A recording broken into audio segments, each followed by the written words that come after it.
मैं संगम कुमार वाल्मीकि जनपद शाहजहाँपुर उत्तर प्रदेश से। साथियों, हम आए हैं सेक्टर 22 चंडीगढ़ में। तो यहाँ पर आज एक सामूहिक बैठक हुई है। तो आइए जानते हैं आज के संबंध में बैठक हुई। तो यहाँ पर जानते हैं जी, हमारे साथ उपस्थित हैं जी। अपना परिचय के साथ बताएं, आज की बैठक किस उद्देश्य के लिए की गई? मेरा नाम है अमरजीत सिंह मोड़ी, प्रेसिडेंट BQ शहीद भगत सिंह और मेंबर किसान मजदूर मोर्चा, जो शंभू बॉर्डर के ऊपर आंदोलन कनौरी बॉर्डर पर चल रहे हैं, वहाँ के हम सहयोगी हैं। आज ये मीटिंग थी 22 सेक्टर के अंदर सभी संगठनों के, सभी समाज सेवी संस्थाओं के, सभी धार्मिक संस्थाओं के लोगों ने यहाँ पर फैसला लिया है कि जो बीजेपी ने पिछले 10 साल के अंदर सभी वर्गों के साथ धक्काशाही की, जो ज़बरदस्ती की, तशद्दुद किया और जो हमारे साथ वादे किए 10 साल के अंदर, उनकी वादा खिलाफी के खिलाफ और सरकार की 10 साल की कारगुजारी जो सभी वर्गों के लिए, चाहे वो रोजगार की बात है, चाहे व्यापार की बात है, चाहे मजदूर की साथियों की बात है, चाहे किसान साथियों के साथ हो रहे तशद्दुद की बात है, उन सब को उजागर करने के लिए एक रोष मार्च का आयोजन किया गया है, जो 24 तारीख को शाम को 5 बजे निकाला जाएगा, जो किसान भवन से लेकर 17 सेक्टर तक। उसकी तैयारी के लिए यहाँ पर ड्यूटियाँ लगाई गई हैं और उस रोष मार्च के अंदर सरकार की वादा खिलाफियों को उजागर किया जाएगा। उसने जो पूरे देश के पूरे लोगों के साथ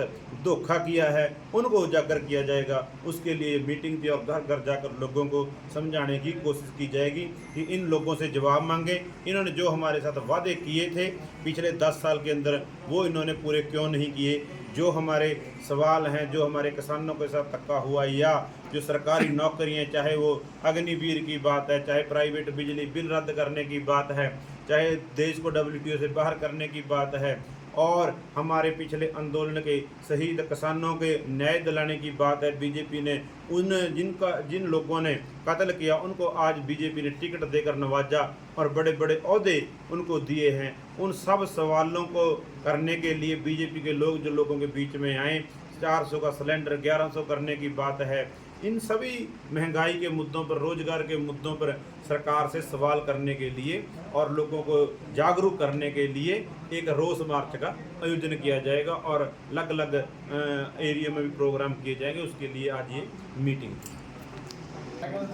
लेकिन हमारे जो किसान भाई लोग लगातार प्रदर्शन कर रहे हैं, उसके बाद भी सरकार तो नारे लगा रही है 400 पार के, और अभी तक सरकार के कान पर जू नहीं रखे। उसके प्रति आपकी क्या प्रतिक्रिया रहेगी? जी देखिए, सरकार किसानों के आम वर्ग की सरकार नहीं है। अगर कोई सोचे मैंने वोट डालकर इसको सरकार को बनाया था, ये सरकार आम लोगों की सरकार नहीं है, ये कारपोरेट घरानों की सरकार है। इसने आज तक जितने भी कानून बनाए, आम आवाम के खिलाफ बनाए हैं, कारपोरेट घरानों के हक के कानून बनाए हैं। इन्होंने किसी का भी कोई भी वादा किया हुआ पूरा नहीं किया, चाहे वो किसानों का है, चाहे नौजवानों का है, चाहे सीटियाँ बनाने का है, चाहे लोगों को रोजगार देने का बात है। इन्होंने तो उल्टा रोजगार छीनना है। पूरे जो हमारी अपना सरकारी संस्थाएं थी, जो लोगों को सही रेट के ऊपर, चाहे वो इलाज की बात है, चाहे स्कूल की बात है, चाहे रेलवे की बात है, चाहे हवाई अड्डों की बात है, चाहे समुद्री अड्डों की बात है, सब के सब बेचकर लोगों को बेरोजगार किया है और पूरे देश को अडानी अंबानी का, कारपोरेट घरानों का नौकर बनाने के ऊपर तुली हुई सरकार है। इन सब चीज़ों का इनको सामना करना पड़ेगा। कहीं नहीं 400 पार क्या, इनको तो अब वहाँ पर देखिए ये 200 भी क्रॉस कर दें। और इन सब जो इन्होंने 10 साल के अंदर झूठे वादे किए हैं, उनका इनको सामना करना पड़ रहा है और खासकर उत्तर भारत में इनका बहुत पुरजोर विरोध है। मतलब किसान फिर से आंदोलन की राह अपनाएगा? किसान आंदोलन में है जी।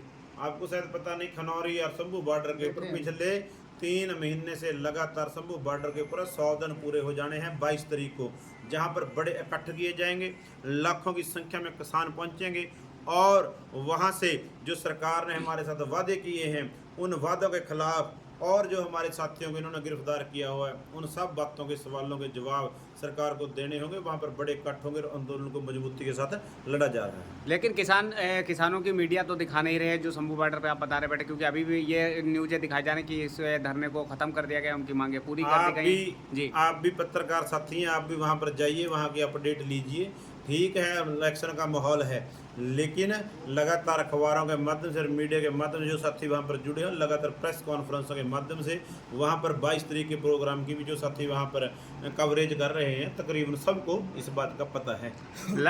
ऐसा भी मानना है लोगों का कि सरकार के आगे जो आंदोलन है वो कमज़ोर होता दिख रहा है, इस पर क्या आपकी प्रतिक्रिया है? कोई आंदोलन कमज़ोर नहीं।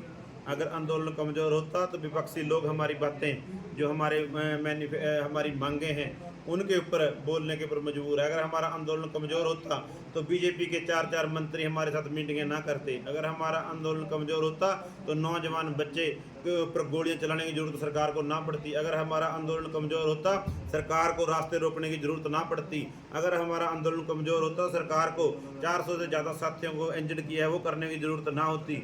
अगर सरकार को हमारा आंदोलन कमज़ोर होता तो बीजेपी के लोग पूरे देश के अंदर गली गली जाकर वोटें मांगते। उनको क्यों भागना पड़ता है गलियों से, क्यों सवालों के जवाबों से भागना पड़ता है? अगर हमारा आंदोलन मजबूत है तभी तो आज हर गली चौराहे के ऊपर बीजेपी के लोगों को आंदोलन द्वारा दिए हुए जो फैसले हैं उनके जो सवाल हैं उनका सामना करना पड़ रहा है।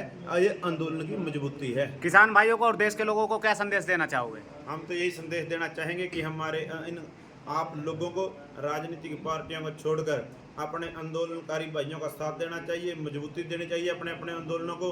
और जो बीजेपी है जिसने वादा खिलाफी की है इसके बारे में भी पुरजोर इसकी खिलाफत करनी चाहिए और इसका जवाब अपने तरीके से देना चाहिए। हमारे साथ राष्ट्रीय वाल्मीकि धर्म समाज के अध्यक्ष दिलबक टांग जी भी हैं। जी बताएं इसके संबंध में क्या कहना चाहेंगे? आज वाल्मीकि समाज बिल्कुल गुलामी की तादार पे है। वाल्मीकि समाज की बेटी को रात को 2 बजे जला गया यूपी में।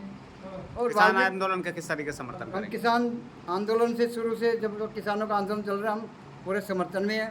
और दिल्ली भी हम कई बार गए हैं और मटका चौक पर भी हम झंडे लेके खड़े होते थे, तो हम इनका समर्थन करते हैं। और जो वाल्मीकि समाज की डिमांड जो ठेकेदारी प्रथा निजीकरण है, हम सरकार से मांग करते हैं कि इसको ख़त्म किया जाए। अगर ख़त्म नहीं करते तो सरकार को मुंह तोड़ जवाब दिया जाएगा। जय वाल्मीकि, जय भीम, जय रविदास।